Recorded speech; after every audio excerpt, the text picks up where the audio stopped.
when you first heard it, you were like, come on, that's conspiracy. Because, I mean, who names something Agenda 21? I mean, when I flew into Seattle Airport one night, and the Department of Homeland Security actually paints their helicopters, I'm not kidding, black. And I'm like, come on, guys. Really, you've got actual black helicopters? So I didn't believe it. And we started doing our research, and it's so overwhelmingly out in the open. You can't believe that nobody else is looking. For everyone here tonight not familiar with Agenda 21, I would suggest that this is the beginning of your learning curve, not the end. Good evening, I'm Rosa Corey. I'm the Executive Director of the Post-Sustainability Institute. And I'm glad to be here tonight. It's an important night because we're drawing something out of the shadows. And it's important to talk about it. It's not a conspiracy theory, it's a conspiracy fact. This is Agenda 21. This is the United Nations plan. It's a 300-page, 40-chapter plan. And ICLEI was created in 1990, prior to this plan's adoption, to implement United Nations Agenda 21, Sustainable Development worldwide. Sustainable development is a term that was defined by the United Nations, and all of these terms come out of the United Nations. Smart growth is part of the United Nations Agenda 21. Your general plan elements are designed in accordance with United Nations Agenda 21 principles. The plan restricts your choices, it limits your ability to govern yourself, and it takes away your freedom. This seems like a rhetorical statement, but it really is not. This is actually what this plan does. And using the cover of environmental concern, our private property rights and our civil rights have been diminished, and they will continue to be so unless we call a halt to it. ICLEI is the International Council for Local Environmental Initiatives, but it changed its name so that you wouldn't know that it's international. It seems like all of these things seem like they sound so good. Sustainable development, green, vibrant, walkable, bikeable.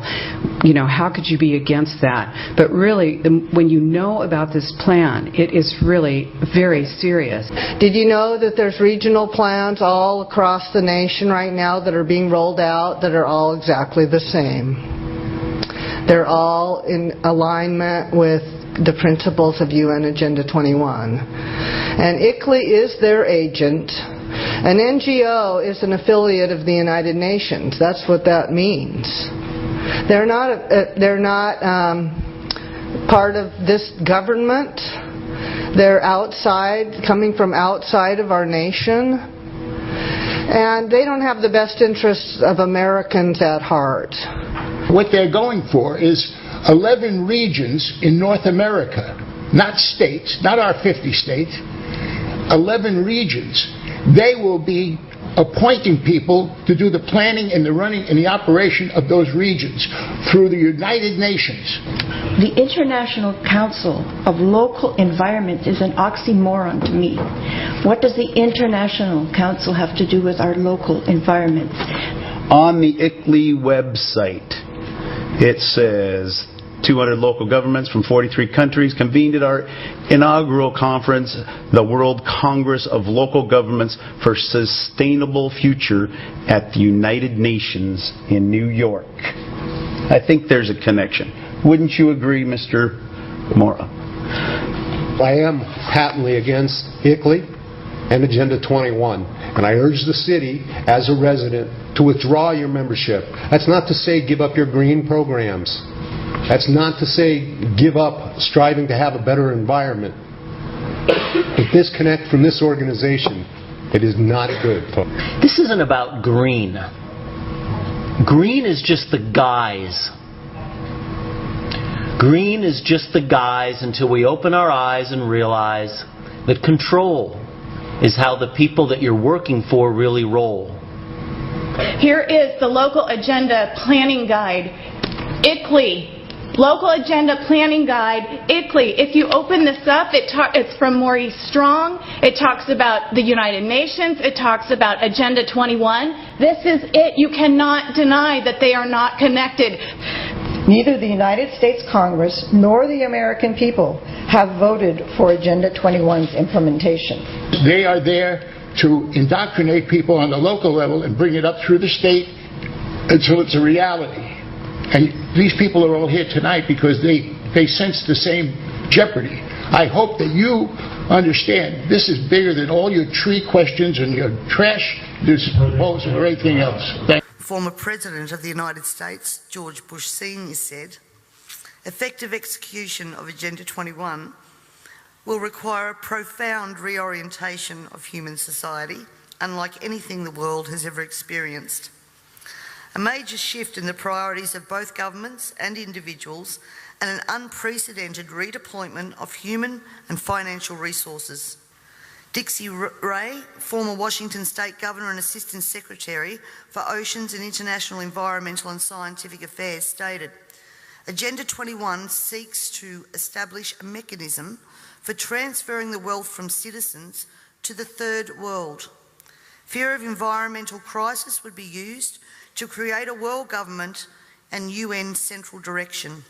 This segment of our society, who fear one world government and UN invasion, through which our individual freedoms will be stripped away, would actively work to defeat any elected official who joined the conspiracy by undertaking Agenda 21. So we will call our process something else. We will call it comprehensive planning, or growth management, or smart growth. We ended up with sustainable development. Sustainable development has become the popularized expression for Agenda 21. Agenda 21 is the 1992 United Nations Rio Declaration on the Environment and Development. It is the agenda for the 21st century you're living in today. For a brave new world where everything that you cherished and held true will no longer exist. Agenda 21 defines itself as the comprehensive plan of action to be taken globally, nationally, and locally by organizations of the United Nations systems. It also elevates nature above man. And it contains something called the precautionary principle, where basically you're guilty until you're proven innocent. Sustainable development is the philosophy designed to bring human beings across the globe under the full control of a narrow human elite. It's a 40-chapter document to basically control the world. It's based entirely on socialist control mechanisms. Sustainable developers have designed a global movement coordinated through a global to local action plan to create world government in accordance with certain objectives. The focus of sustainable development is the abolition of private property, societal undermining of the family, and abandonment of the constitutional protection of unalienable rights as described in the Declaration of Independence. You see, I sat on the Santa Cruz Agenda 21 committees. Now, this was a lot of crazy ideas. This was back in the mid-90s. Crazy ideas I heard. Mother Earth's surface wasn't to be scratched. Human beings were to be concentrated into human settlement zones.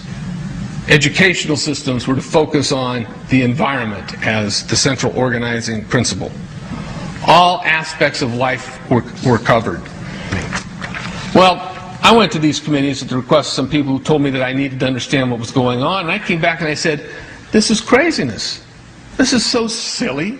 It has no chance of having any effect on our society. Well, I was wrong. The United States government's support for sustainable development, Agenda 21, is very clear. In 1992, while the Rio Conference was going on, George Bush, then president, was there where he executed the Agenda 21 protocols on behalf of the United States and brought it back to Washington, D.C. Within a year, Bill Clinton, by executive order, no congressional review, established the President's Council for Sustainable Development. In Santa Cruz, we've got a 2-lane freeway system. We need 4, but what we're getting is hundreds of millions of dollars of federal money to take a dilapidated rail line that Southern Pacific wants to put in the hands of somebody else so that a commuter line can be built along the railroad track. That'll be followed by 14-story buildings where people will live and stack them and pack them units, where developers or so-called sustainable developers will build these high rises with federal dollars. It's a partnership between selected developers building this new world order and the government using the American taxpayer dollars in order to do it. This is a map of the Wildlands Project. To explain the map, the red are areas that are to be off limits to human beings. No resource development, no human activity. If you live there, you won't. Coming up, if you don't live in a major metro area, you might want to pack your bags.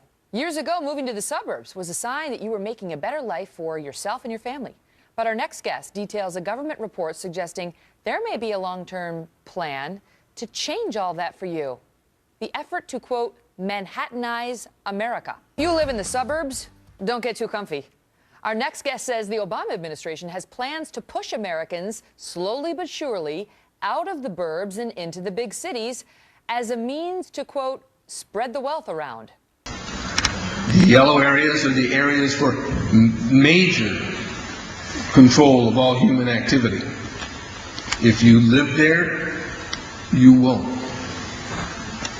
The black areas, the black dots, are the smart growth zones. That's where human beings are to be stacked and packed in small living units along rail tracks. Notice, the barbed wire faces in, not out. All right, we're going to go ahead and get out here. Take a look at this a little closer. Stick with me. Okay.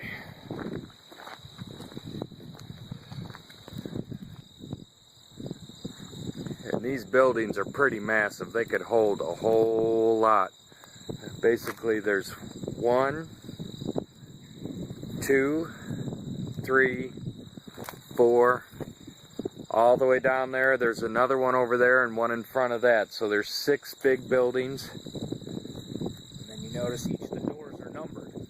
W01, W02, W03, warehouse being labeled E-211. And again, we'll get a closer look at the barbed wire here.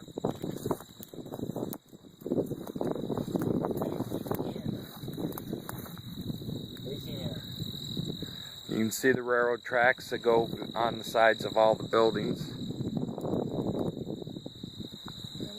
And it's pretty much been covered by a lot of people. You see the sign out there, hopefully, that says Homeland Security for the T-Don Hutto Residential Center. And so there it is. It's been designated as a FEMA camp in time of civil unrest or declared emergency. A stockpile of military vehicles were recently discovered occupying a secluded commercial property on the outskirts of Las Vegas, at the address of 5750 Sky Point Drive. It doesn't seem as if the Humvees and other military-grade vehicles are for sale, even though they are stationed at a former car dealership that has been stripped of its business logo and signs. It would appear as if the equipment is deliberately being hidden from the public on this secluded property surrounded by barbed wire fences. The front of the building, which can be seen while driving north on Interstate 95 while departing from Vegas, is littered with pedestrian vehicles. After closer investigation, it was clear that the former United Dodge dealership is some sort of military station, judging from the soldiers on the property all dressed and outfitted in army fatigues. However, there is no clear indication or signage posted certifying that it is a United States military base. One 18-year-old boy named Jonathan, who lives in the area, proclaimed the military has been there for 6 months now. His friends added, "We think it's a secret undercover operation or military base." Charlotte Iserby, I owe you an apology. I did not believe for the longest time it was a deliberate dumbing down. I thought the dumbing down was a natural consequence of a bad idea. Folks, it's deliberate. It's deliberate. The sustainable globalist goal is the orchestration of a planned fall of American principles, values, and lifestyles. The effect on the average American will be devastating. With modernizing technology, the ordinary person will live without independence, privacy, or substantive rights.